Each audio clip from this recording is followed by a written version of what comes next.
Hello, everyone. It's your girl, Gabrielle. Welcome to a brand new episode of Hot Topics. So, if you are unfamiliar with my show, let me tell you what the show is about. So, this is the show where we like to have a real conversation about real topics, topics pertaining to education, employment, mental health, physical health. We've done topics on, there's food on my, sorry, I'm just food in my teeth. Anyway, we've done topics about homeschooling. What else? We've done topics about robots taking our jobs.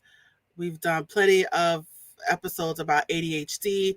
So we've covered a lot of different ground within a certain ground in a way. I don't know if that makes sense. But today um, I am looking forward to this conversation because it is a continuation of the previous conversation. So it is a callback. So not only do I have a callback topic, I have a callback guest. So let me tell you what that topic is. So we are continuing the conversation about, where's my banner? There's my banner. Disability accommodations in college, part two.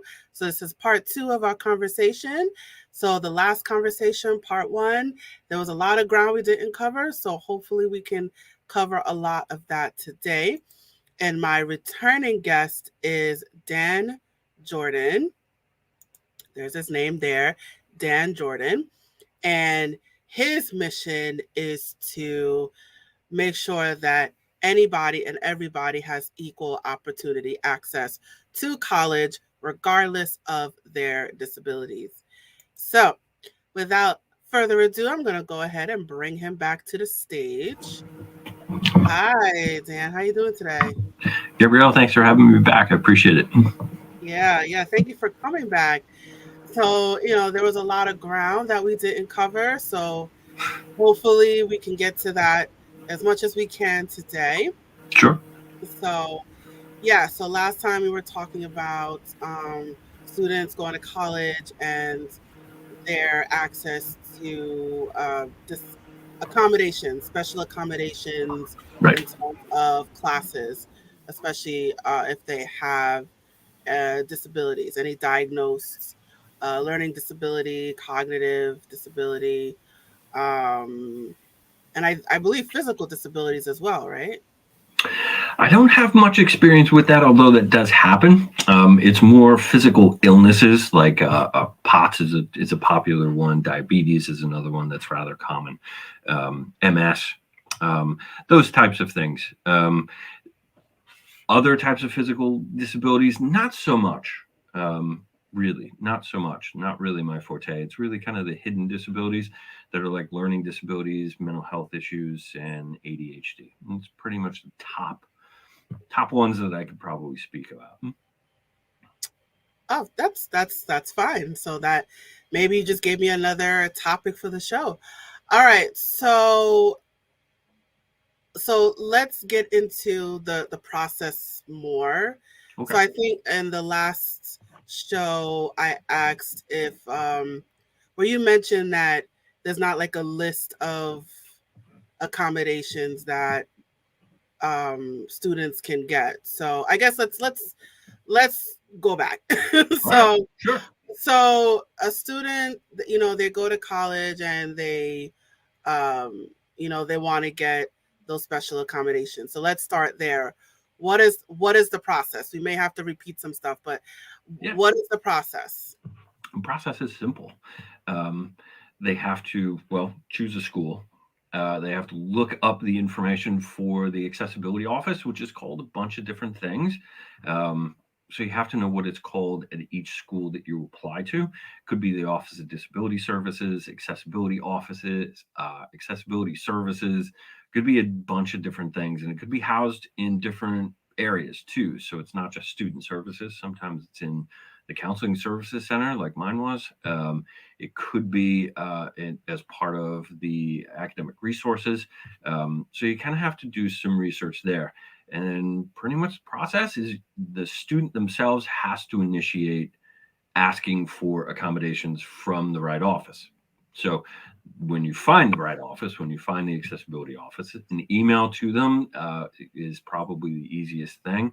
Um, and you have to reach out to them. There's probably a process by which to do that. So if you find their webpage, it'll spell out what steps you really kind of need to take for that particular office. It could be something completely different at another school. So you really have to do your due diligence for the schools that students are really applying to and get accepted to. Um, and typically, once you get accepted from a school, that's where the process really starts. So you do all your prep work beforehand. You find the office, you know about the documentation requirements, and you know how to apply. And then once you get accepted, that's probably where you're going to need to go ahead and send in your documentation, probably fill out a form.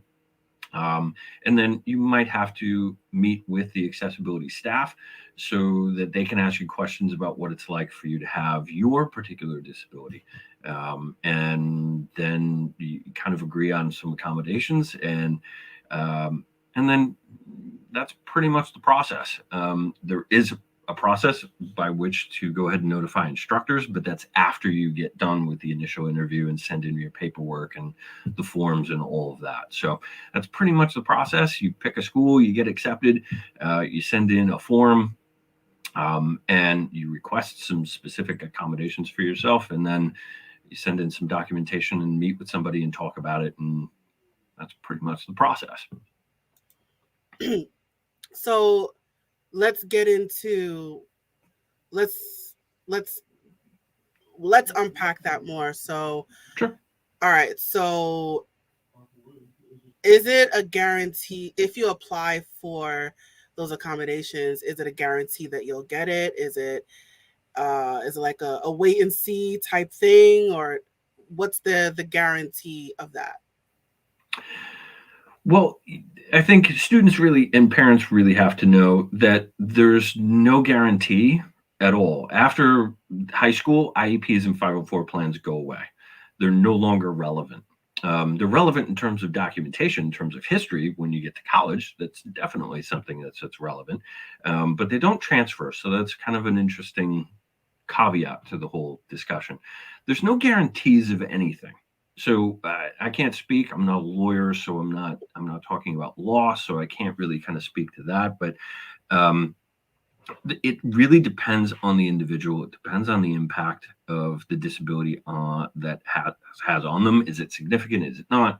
And do the requested accommodations make sense? And there's certain times where they won't make sense, and that's where they won't be approved, and that might be very class specific, um, and it just may be something that's not reasonable because either it doesn't fit with the disability or the functional impact, or it doesn't. It's not reasonable because it's fundamentally altering something about a class or a particular requirement that the school has. Then that those particular instances, those accommodations won't be approved or won't be used. If I can give you an example, it would probably help. Please do. So, typical ones that get approved a lot are extended time and distraction reduction. Great for a test, perfect for it, great stuff. But let's say you're taking a public speaking class or you have to do a presentation.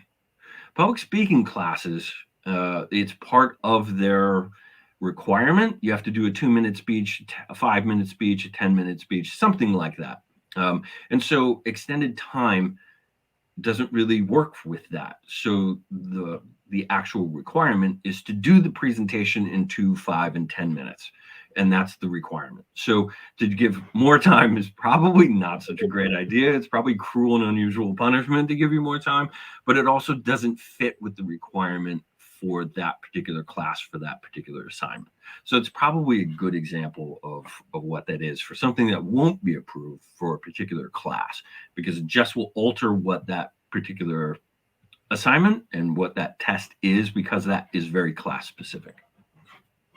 So, okay, so that makes sense. So, I guess in terms of when they go to the office of what is it? The office of not the office of disabilities. disability services. Mhm. Um, so I guess like the student would have to say what classes they're taking, and then I guess the examiner determines what they get. Am I Well, there's a where am I? yes, essentially yes, but it's not without having the student's input.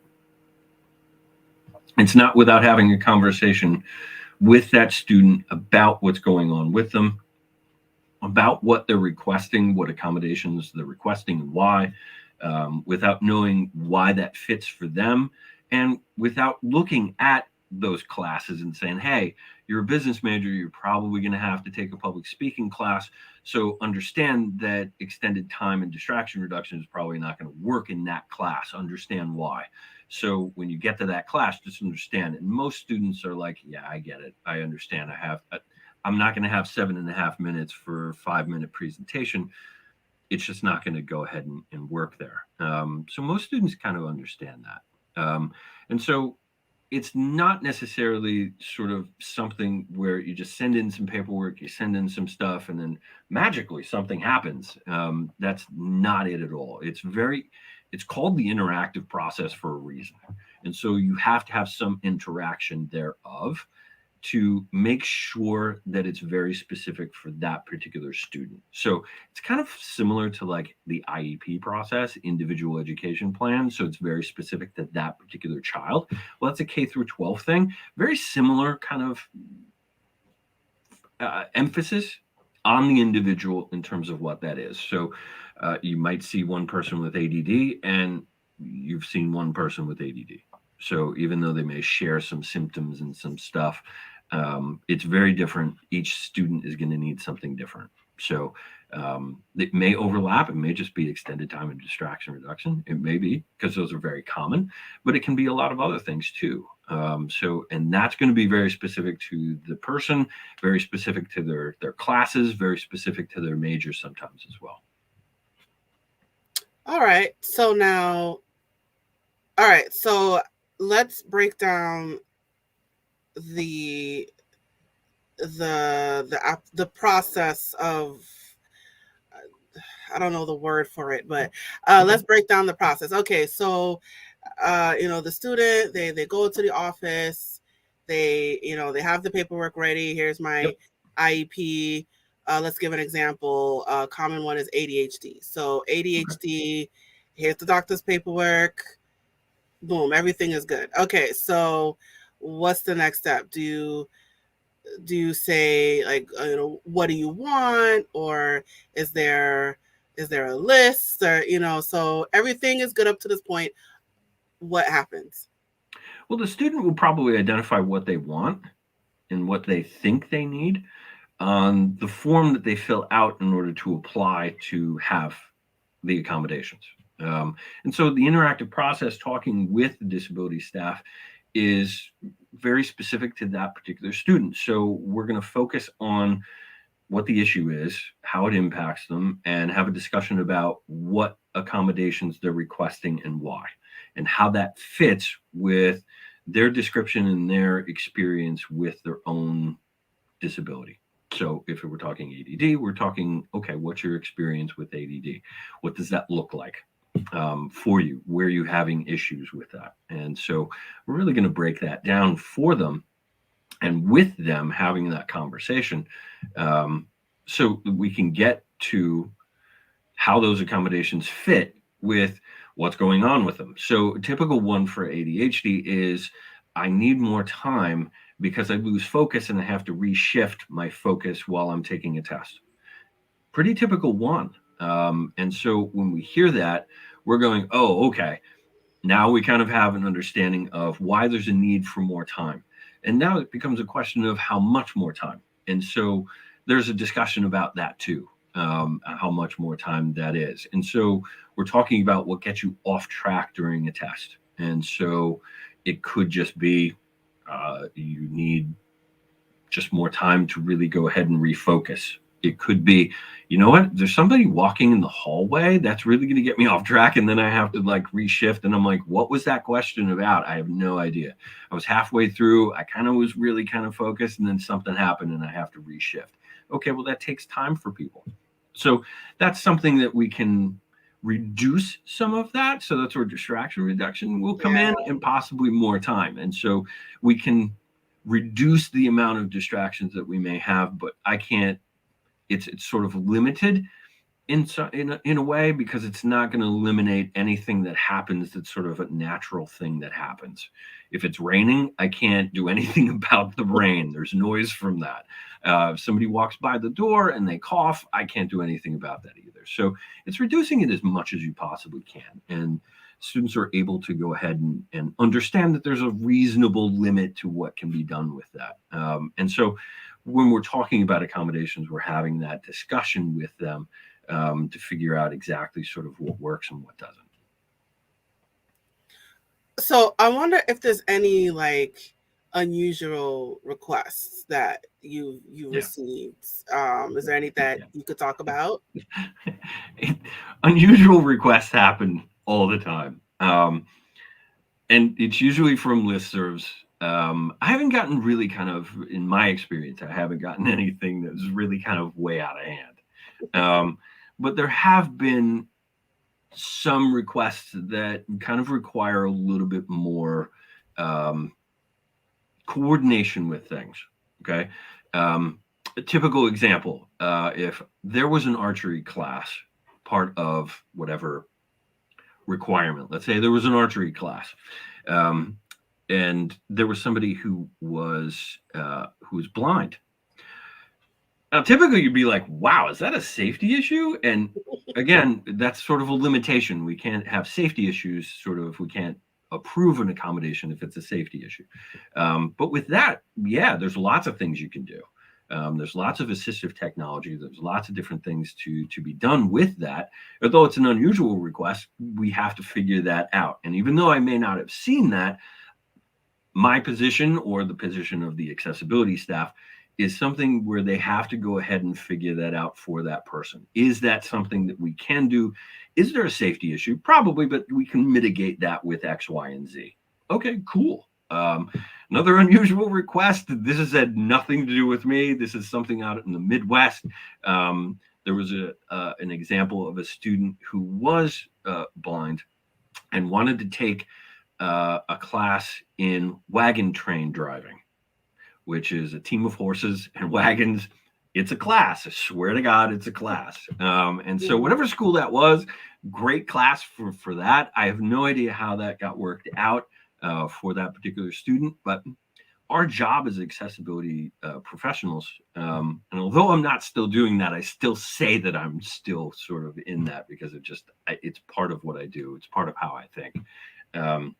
But what we do is we try and figure out, can we go ahead and do something for the student to make sure that the legal requirement for us to make sure that things are accessible to students with disabilities, that's our job. That's what we do. We kind of make sure, first and foremost, that everything the school has is accessible to students with disabilities, whether that's the physical environment or whether that's a wagon train driving course, or whether it's course materials, stuff like that. We have to figure that out.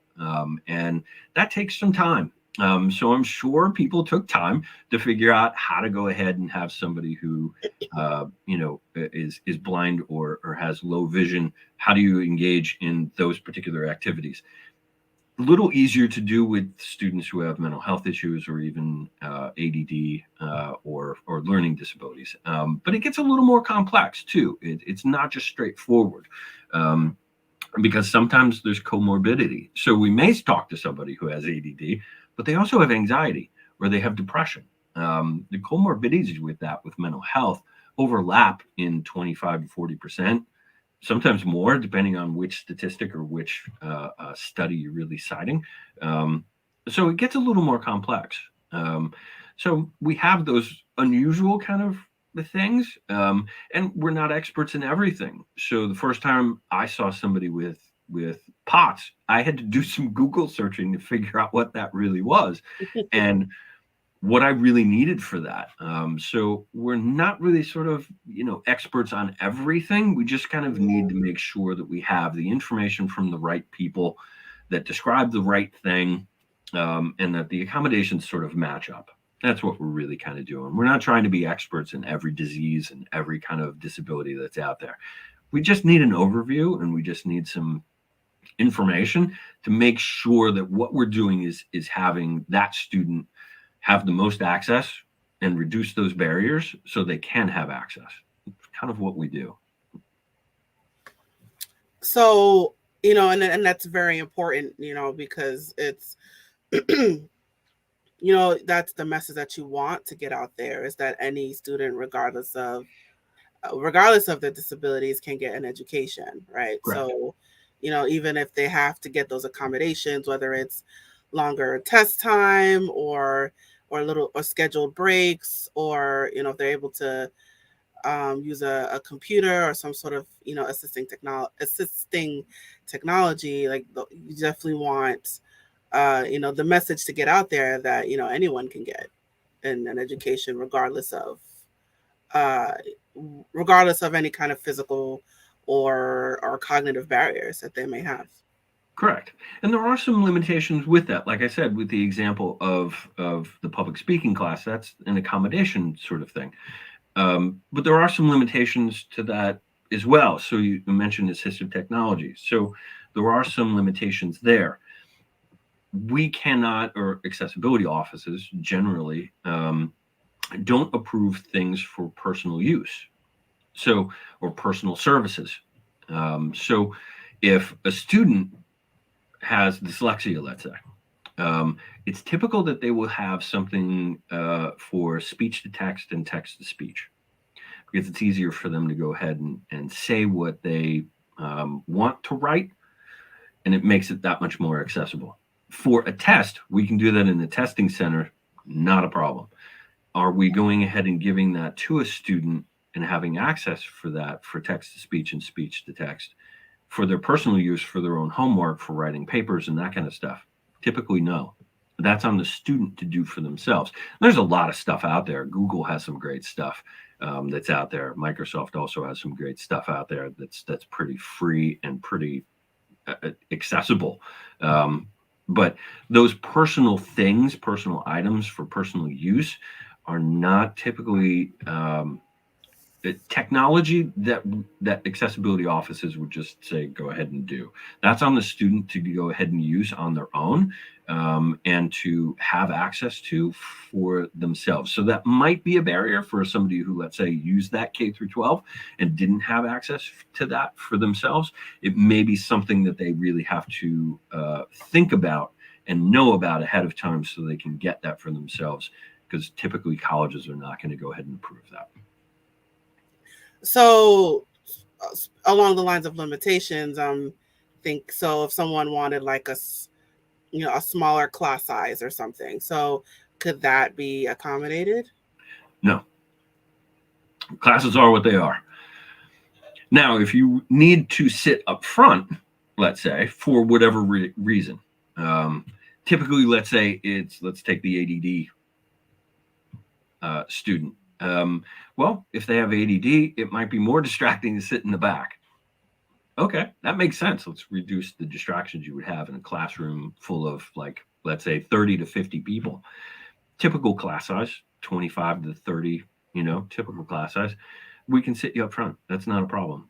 Honestly, that's really not a problem. Now, sometimes we can move a class, which I've had to do for some students, because the building, especially if you go on the East Coast, East Coast schools, the older the school is, the more physically inaccessible that kind of environment just may be. So that's where the college tour comes in. Is it going to be physically acceptable and accessible to somebody who has those physical challenges?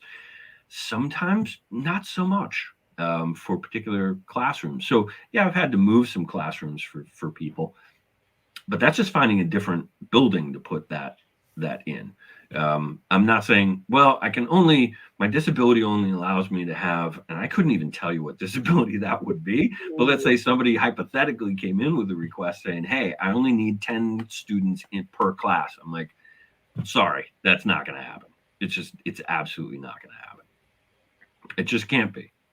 Classes are what they are. We can sort of look for some kind of things like put you up front. That might be an alternative, but that's a really strange request. I don't know if anybody would ever request that, but I don't think it would ever be approved, ever. Class sizes are what they are. What about like a para or someone a para? I'm just thinking like what are things that people Right. typically ask for like Right. IEP? So something like a para, a scribe. Right. Um, Depends on what it is. So if you're talking like somebody with a physical disability who needs a professional to be with them because of their physical needs, um, then no, we wouldn't approve that. If they want a personal tutor, probably not. That's sort of an alteration for what that particular service is. Every student has access to tutors. Now, it may not be exactly what the student is used to. So tutoring may be in a group setting or maybe like a couple of people sitting around a table. It's not going to be one-on-one. Most of the time, it's not one-on-one. There are some schools that you kind of have to do your due diligence when you do your college tour and look at those to look at the services and say, I'm going to need tutoring in X, Y, and Z. Do you have that? And what is the nature of the tutoring? Can I go and have an individual tutor or is it group setting? So you kind of have an expectation of what that is instead of showing up and thinking that you're going to get a personal tutor and you want a personal tutor because that's what you're used to. And now you don't have that. So that's a complete mind shift. And that's where a lot of frustration for some students and some parents can come in is you just didn't expect that. But you have to do your due diligence with that.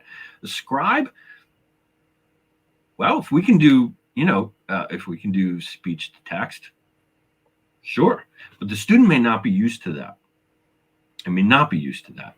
There may be some things where we can do that. That's not unusual.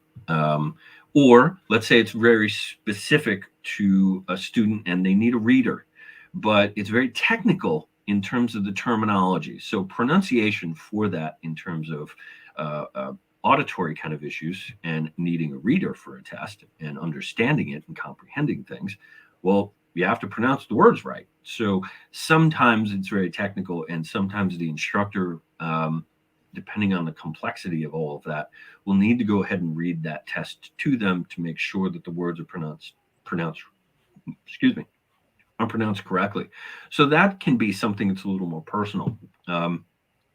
Sometimes that may not happen because it's not technical. But those types of services that you're talking about most likely are at an academic resource center, and most colleges do have them. And the student has to do their due diligence in looking at what they may need and how those services are really structured and what they have access to. Some schools just provide tutoring and their student tutors. Some schools also have that in addition to like a math specialist or writing specialist, an English specialist, those types of things. Some schools don't. You're going to have to look at what that is. And if you need specific help that's beyond what the school can provide, you already have access to that. Every school has access. It's not an access issue.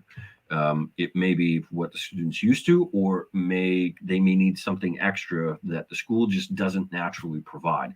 Well, the school's not obligated to provide that. So if you need a math specialist and your school doesn't have one, you're going to need to hire one. Mm.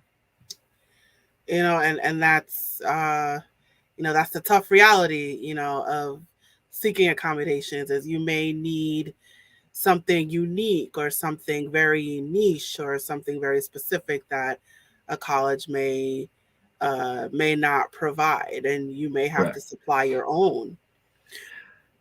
That's correct. And just working off that point, this is the reason why I always emphasize get your accommodations early. Go through that process as soon as you get accepted to a school. Don't wait on it.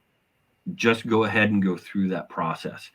Choosing a school, fine. You can choose a school wherever you want. And sometimes students would shop around for accommodations, accommodation shopping. Okay, cool. Well, you need to go ahead and to look at your options for what schools can provide and not provide by doing that really early. And then you can see a full picture of what happens with financial aid, what happens with services, what happens with the accommodations. And so now you have all three tiers and all three buckets are full. And now you can look at a full picture of services and what you have and then make a choice based on what's good. But you're not going to do that if you wait until August to go ahead and, hey, let me choose my school first. And let me wait till August to go ahead and do that because I spent so much time waiting and trying to mull it around in terms of which school was appropriate. Do it early. They're under no obligation to go ahead and go to that school just because they gave you accommodations, just because you went through that process. And another caveat is even if you go to the school, you don't have to use them if you don't want to. You might be great at English and you don't need anything in English. All right, cool. Well, you don't have to use it for that class. But as long as you have them, well, that's one less thing that you got to worry about. And one more thing to consider that might be the difference between what school you choose to go to and not. So it's probably one of the more important aspects of things. And just do it sooner, because then if you wait until August, you're going to be waiting. And then you start school and you're like, oh, I got to do this. And it happens all the time. They choose a school and then they wait until school starts to contact the accessibility office to say, hey, I need stuff. A lot of students do that. And the other students that were there already are already kind of coming through the door asking for what they need too from followings for the prior semester. So it's crunch time, and then you're waiting, and then there's stress. And then if you choose not to do anything until like October, which does happen too, now there's even more stress on top of that. Just get them early. Just get them early. Just go through that process early. It's just a bunch of stress you don't need. I'm a little confused by that. So because don't you have to be accepted by the school first before you get the accommodation? So Correct. like when you say do it sooner, what do you mean? Like, I mean, wouldn't it make sense to find the school first and make sure you get accepted first and then do all that other Correct. stuff? Well, most students are applying to multiple schools, and they're getting multiple acceptances for that. And I'm always saying, look, if you're going to go ahead and consider a school, and let's say you've applied to five have come back, they've all said, hey, you can come to my you've got accepted to all five, but you're really thinking about three. Okay, then apply to all three of them. Because if you're doing that early on, and you can always make your choice based on what it is that the services and all the other things, and then it's based on financial aid, however you felt at that school. It's about all that package. You have more information going in. So typically schools will not allow you to apply for accommodations until you've been accepted, but most students apply to different schools all at the same time. And so they can get accepted by multiple schools. And so my advice is when you get accepted from a school, go through that process with every school that you've been accepted to and do it soon. Oh, so you're meaning like some people, they get the acceptance, they move into campus or whatever, then they do the classes, and then they Correct. realize, wait, I want the accommodation. Right. Oh, okay, and you're saying as soon as they get the acceptance, go for it. Right. Yeah. Just do it. If you get the acceptance letter, look up the information that you've already had, grab your folder of information from that school and go ahead and apply for those accommodations from that school. And then you can make the decision. You can really kind of go in with full information about that particular school, and then you can weigh the other schools in terms of the same information or the same things. It's happened to me numerous times that a student came to my school and talked to me. And the reason why they came was they're like, yeah, the accommodations you gave to me made sense. And the other school made a different determination. And I'm hard pressed to find, like, why did you make a different determination? But that happens. It's rare that it happens, but it happens. And it's, I could probably think about a dozen students that's happened to. And they're like, yeah, I came to your school because the other school I applied to, they didn't give me anything that I needed. and you gave me things that were kind of important for me, that meant for access. So each school is a little bit different, and you can be surprised that way. I was always shocked when that happened. um, but it can happen. So, and what you request on that page may not necessarily be what that person determines is appropriate for you. Okay. You have to be prepared for that. And so that's the reason why, if you're going through that, that's why I say do it early. As soon as you get that acceptance letter, just apply, because you're not really sure exactly what one school is going to determine over another. And for our thing, it's not just what you have listed on there, it's just what means for access. So whatever you kind of need for access, accessibility staff are going to look at all of that information from talking to you, and there may be things that you didn't even know existed. Like that happen all the time, especially with students with learning disabilities. I would say you kind of need books in a different format here. Like if you're not reading them because you just kind of can't comprehend that and you get off track an awful lot and it's frustrating, okay, well, maybe you need books in alternate format, but that wasn't on their IEP. So sometimes we can do more, which is great news. But it may be things that you kind of need some instruction on, like how do I get that? And then I need a reader for those books, and what do I need to use for that? And the accessibility staff are there for all of that. So it's, I'm not trying to scare people. I'm trying to say, do it early, figure it out. Don't ask for, ice cream at every test because it's not going to be approved. So make sure it fits with what your experience with your disability is.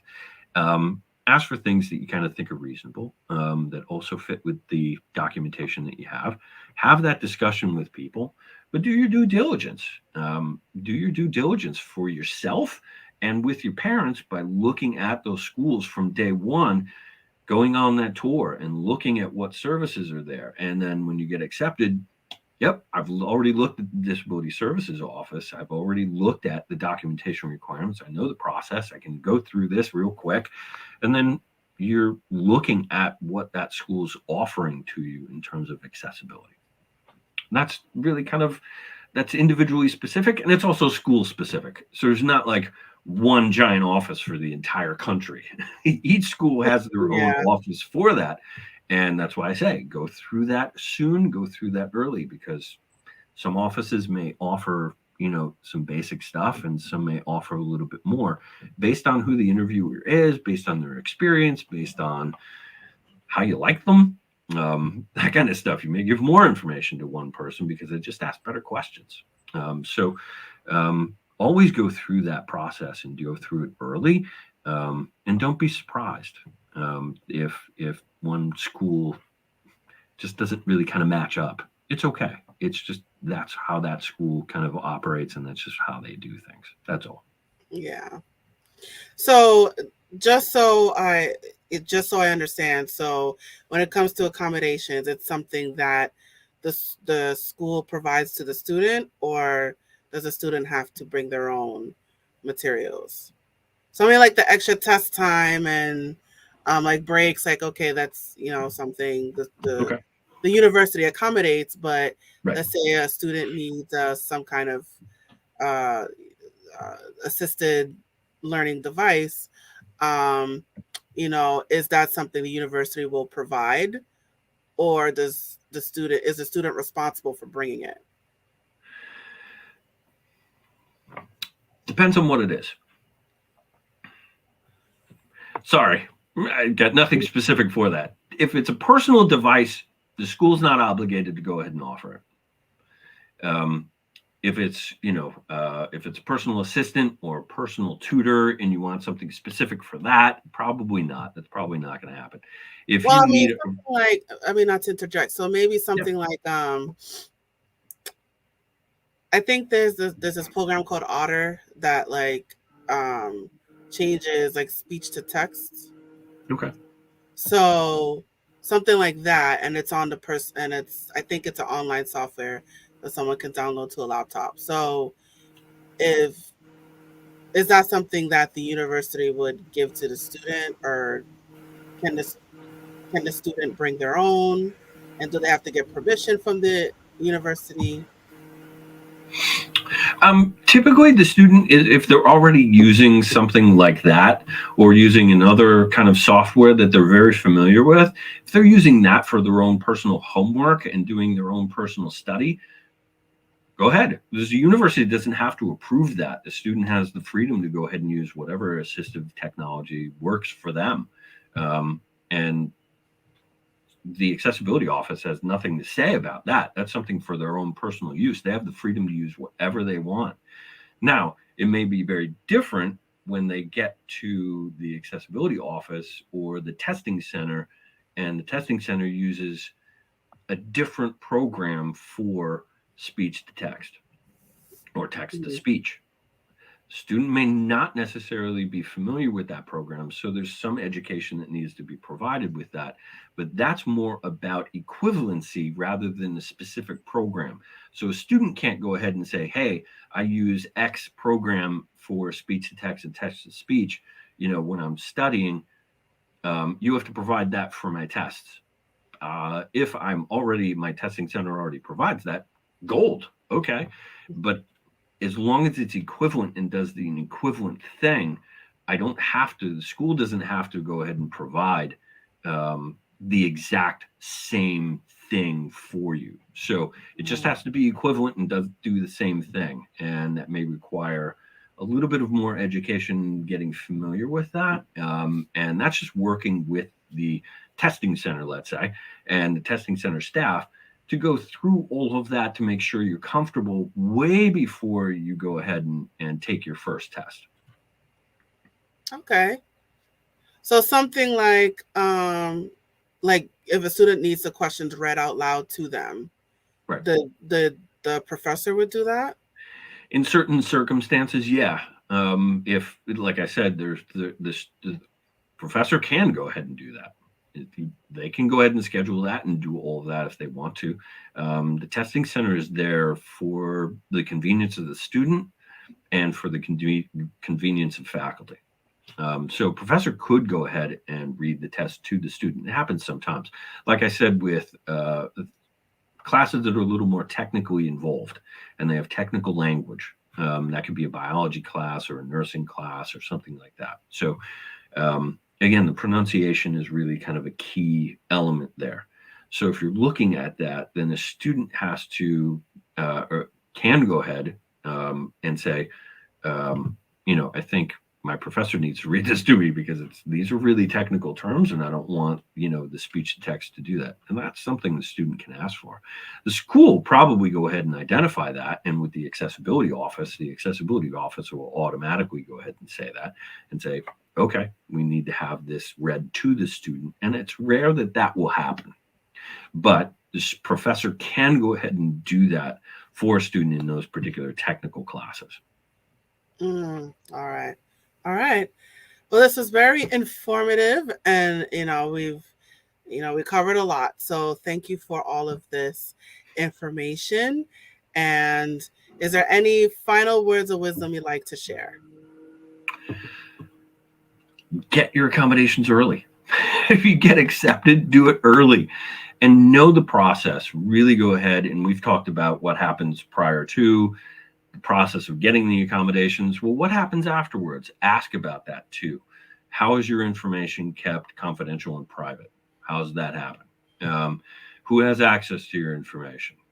What do I need to tell my professors? How do I do that? And so the accessibility office staff will be able to give you that information. It's really good information. Know it, live it, and it may be something that makes a difference between which school you choose to go to and which school you don't go to. So just make sure you do that early and ask those questions. It's part of the process for getting the accommodations. You kind of get them and then figure out how are my instructors notified? What do I need to do for my tests? All those follow-up questions happen after you have accommodations that are approved, and the accessibility staff are there to help you. So don't wait to get all that information. Get it right up front before, so you can hit the school. You can hit that first semester right off the bat with having less stress, and then you can figure out whether or not you want to use them or not, which I don't recommend for the first semester. I recommend just use your accommodations across the board in every class so you know the process and you know exactly what to do and what not to do in certain situations. You know the lay of the land, you know how the accessibility office works, you know how the testing center works, you know what to do, how to schedule it, you know what people to talk to. You kind of get all of that for the first semester. It's less stress for you, and less stress means you do better, pretty much. And if you have the accommodations that you need, guess what? You set yourself on a nice, even playing field for everybody else. And now you just get to show what you need to show. And that's pretty much it. And you learn how to be a college student. And that's just what everybody's trying to do their first semester is learn how to be a college student. But you don't have to go into it with more stress. Lessen your stress. Just get your accommodations early and ask all those questions. Just do it. There you go. Right there. Boom. Just do it. All right. Awesome. Well, thank you so much for that. And so let me get your contact information up on the screen for the video people. All right. So, Dan Jordan, you can find him online. His website is accessingcollege.com.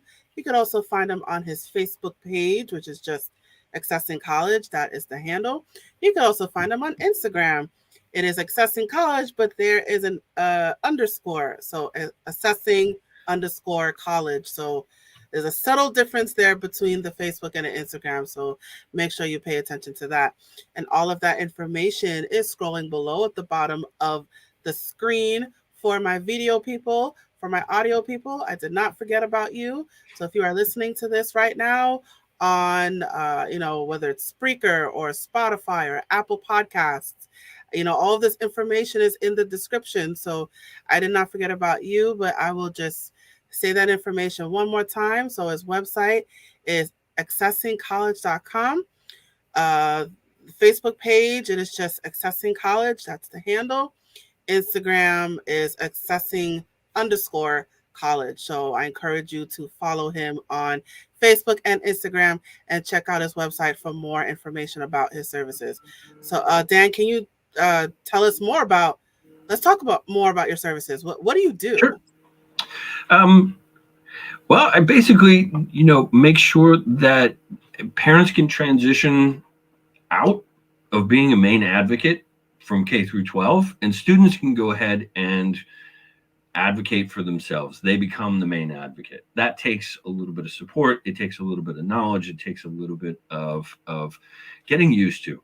And so all my services are there to either help a student become their own self-advocate and take over that responsibility, or go ahead and navigate school in the best way possible. Like time management is always a huge problem. So there's some time management stuff that's there. Test anxiety is also an issue for that as well. And so it's all based on either accessibility and speaking up for yourself and being that advocate for yourself and learning how to do that. Like I said in the prior interview, students with learning disabilities just don't typically get that type of education. They just don't have that repetition. And so I wrote a book. It's on Amazon. That's there too. The course is also there. So depending on how people really respond to things. Some people are readers, and that's great. And some people just respond more to something that's a little more auditory. That's there too. All my courses are broken down into simple, easy to capture types of information. So nothing is more than 15 minutes a pop. So even if the lessons are like 4 or 5 lessons or whatever, each lesson is only about 15 minutes, maybe tops. I try and keep it in between 10 and 15 minutes, just so nobody's overloaded with stuff. Some of the issues can be a little more complicated, like legal kind of issues. So that's part of the information for some of the programs. But I try and keep it as simple as possible so people can process that information. And they can always go ahead and ask me questions if there's something in the program that they need to be to go ahead and have more information on, or they're confused by. They can always go ahead and get to me. But it's geared towards the advocacy and then lessening your stress by setting yourself up with great kind of routines and structure, and then lessening all that stress by making sure you have what you need way ahead of time. So that's the student success portion. And with students that have learning disabilities or even mental health, or even students that just don't necessarily have a disability. They may kind of not be a great test taker. That may be kind of, part of that whole test anxiety kind of portion. So those courses are all up for that. And for those that are mental health therapists, I have a course that's coming for that too. So they can help their students. And that's another problem. Students with learning disabilities, they know they kind of have an issue. They just don't know how to talk about it. Students with mental health can talk about it. They just don't know that they have the opportunity to get the accommodations. It's like the script is flipped. And so, if I get the information out for that for mental health therapists can have that background to go ahead and say, hey, you're a college student. This is something you can get accommodations for. Let's talk about that.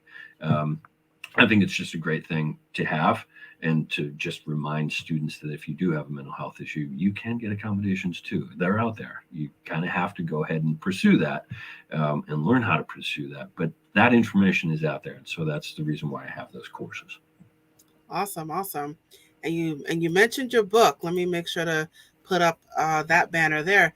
You have a book called Self Advocacy for Higher Education: colon, a step-by-step guide to preparing to request accommodations in college. It is now Correct. on Amazon. Sure. Uh, so you started talking about it, but well, why did you feel the need to write a book? Um, because I saw when I first got to college, and I first got that employment, my son had just been diagnosed with dyslexia, dysgraphia, dyscalculia.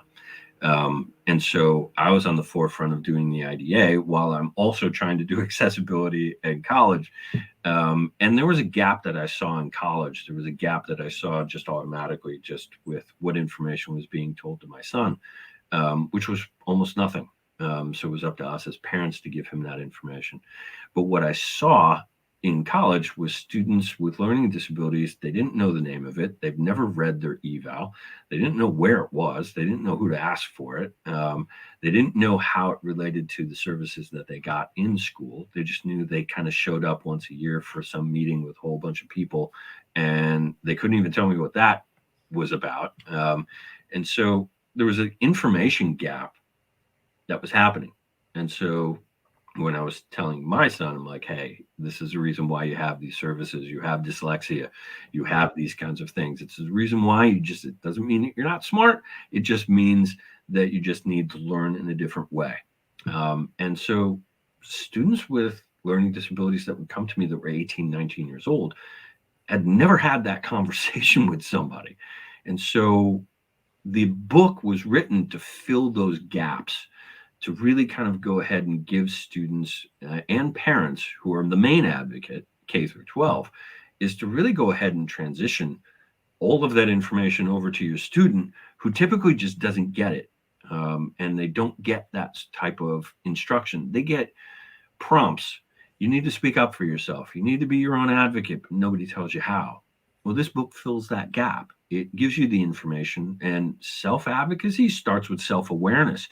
And this is all about self-awareness. I'm a therapist by trade and vocation and training. It's what I've done for the past 20, 25 years. So um, having self-awareness is really important if you're going to move forward with whatever issue you have.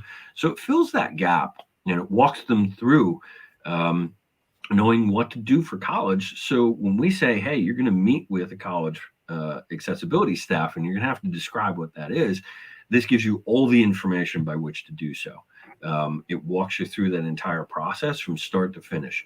What's the name of your disability? Where do you find the information? What information from those assessments do you really kind of need to read? And how does that relate to what's going on with you? And then it walks you through a whole bunch of questions to go ahead and really know about that, because what's missing from the information is the day-to-day kind of examples that are really rich with important examples of how that learning disability really impacts a student on a regular basis. They're really rich, and they just get missed. My book just walks you through all of that, and it comes to the forefront. So when you get to that meeting with accessibility staff, it just rolls right off your top of your tongue, like you have the awareness, you have the information, it's all there. It just pulls it out and fills the gaps that K through 12 just didn't really sort of do. So it really kind of does all of that. And so at the end of it, what you have is a very self aware individual with a learning disability that can speak really confidently about their particular issue. Now, whether they choose to speak up about it or not, that's entirely a separate discussion, entirely a separate thing. I want students to have full information about themselves so they have the awareness and they have the self efficacy and they have that empowerment of information that's just missing. And so the book gives them the information. The book walks them through that. Um, and then they have full information, they can decide for themselves what they want to do. But now it's a fully informed decision, and if they are going to advocate for themselves, now they have the information. It's just great stuff. So it's the reason why I wrote the book, is to fill those gaps and give that information to students that typically just were not having it. There we go. All right. So thank you for your book. Thank you for the wealth of information that you have. And thank Sure. you for coming back to Hot Topics Yeah. and, diving into this with me again. So thank you for coming back on the show. I appreciate it. I appreciate it. Thanks for having me, and thanks for inviting me back for a second time. I tried to keep my answers a little shorter than the first time, so hopefully we got to everything. And if there's any ever something that you need or your guests kind of need, or I'm more than happy to come back. Awesome. I'll keep that in mind. Thank you so much. All right. Let me place you backstage now. All right, you guys. That is it for the show. So, all right, you guys. So we have reached the conclusion of yet another episode. And I think this is the last show of 2022. So, uh, yeah. So happy early new year, I guess, depending on when you're watching or listening to this. But anyway, this is the final show of 2022. So I'm marking it in now. I'm putting it in that little time capsule. So whenever you come back to this episode, you're like, whoa, remember 2022? Yeah. So final show of 2022, you guys. All right. So just throwing that out there. Anyway, so I just want to remind you guys that this podcast is a production of my company, A Step Ahead Tutoring Services. So, as we were talking about colleges, I just want to remind you guys that it's not just K to 12 that we serve. We also do college students as well. So, I'm putting this message out there for college students. If you are in college and you are looking for a tutor, you need a personal tutor, you need some homework help, you need that one-on-one attention, we are here for you. I encourage you to reach out to us, seek our services. You could check us out online. Our website is www.astepaheadtutoringservices.com. You could also email us at success@astepaheadtutoringservices.com. You could also find us and follow us on social media. We're on Facebook, Twitter, Eventbrite, WhatsApp, Instagram, and YouTube. So I encourage you to, check us out on our various social media platforms. And while you're there, give us a follow, give us a like, follow us, stay in touch with us. We'll, stay in touch with all of our announcements. So just stay in touch with us overall, right? So as you're reaching out to us, as you're learning about us, I encourage you to seek us out on social media to learn about us as well. And again, I will share our website, www.astepaheadtutoringservices.com. So I encourage you to do that as well. So, so if you're, like I said, you're a college student, because we serve children and adults, so you're in college, no matter what age you are, you need that assistance, that academic assistance, reach out to us. We are here for you. And I also encourage you to sign up for our uh, Hot Topics text blast. Just text the code Hot Topics to 917-764-3975, and you will be on that text blast. Again, just text the code Hot Topics to 917-764-3975. You will get up to date announcements about our shows with the audio and video. So I encourage you to get on that text blast. Um, I think I'll stop it there. I know it's a mouthful. Everything is at the bottom of the screen right now. If you are watching this on video, and if you're listening to this on audio, don't worry, I did not forget about you. All of this information is in the description. So I encourage you to seek our services, A Step Ahead Tutoring Services. That's what we're all about. We're all about sharing information, we're all about sharing knowledge. So, we're putting all that out there. Let us know what you thought about this episode. You know, drop a comment in the comment section below. Let us know your thoughts about this episode. Give us a rating as well, for the audio people on Spotify, Apple, all that good stuff. Drop a rating as well. Drop a comment, drop a rating, drop something, drop your feedback. Let us know what you thought about this episode for today. All right, you guys, that is it. Thank you so much for joining me today. This has been a great ride. So, thank you for joining me in 2022. And the next time that you will see me will be in 2023. So, have a happy new year, and I will see you guys in 2023. All right, bye, you guys. 2023, here we come. Bye.